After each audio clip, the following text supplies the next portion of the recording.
New TV Telugu. NEET UG 2026 పరీక్ష నిర్వహణలో చోటు చేసుకున్న అవకతవకలపై దేశ రాజధాని ఢిల్లీలో నిరసన తెలుపుతున్న విద్యార్థులపై పోలీసుల చర్యను తెలంగాణ ముఖ్యమంత్రి రేవంత్ రెడ్డి తీవ్రంగా ఖండించారు. శాంతియుతంగా ఆందోళన నిర్వహిస్తున్న వారిపై లాఠీచార్జ్ చేయడం, బాష్పవాయువు ప్రయోగించడం అత్యంత దారుణమని ఆయన పేర్కొన్నారు. ఈ విషయంలో విద్యార్థులకు ఆయన తన పూర్తి మద్దతు ప్రకటించారు. సోషల్ మీడియా వేదికగా స్పందించిన రేవంత్ రెడ్డి విద్యార్థుల భవిష్యత్తును అంధకారంలోకి నెట్టిన కేంద్ర ప్రభుత్వం ఇప్పుడు వారి గొంతు నొక్కేందుకు పోలీస్ బలగాలను ప్రయోగిస్తుందని ఆరోపించారు.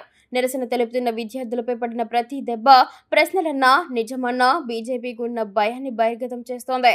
నీట్ కుంభకోణంపై కేంద్రం ప్రభుత్వం జవాబుదారీతనం వహించాలి. దేశవ్యాప్తంగా ఉన్న విద్యార్థులకు నేను ఎల్లప్పుడూ అండగా ఉంటాను అని తన పోస్టులో పేర్కొన్నారు. పార్లమెంట్ వర్షాకాల సమావేశాల తొలి రోజైన సోమవారం కాంగ్రెస్ జనతా పార్టీ ఆధ్వర్యంలో విద్యార్థులు చలో పార్లమెంట్ కార్యక్రమాన్ని చేపట్టారు.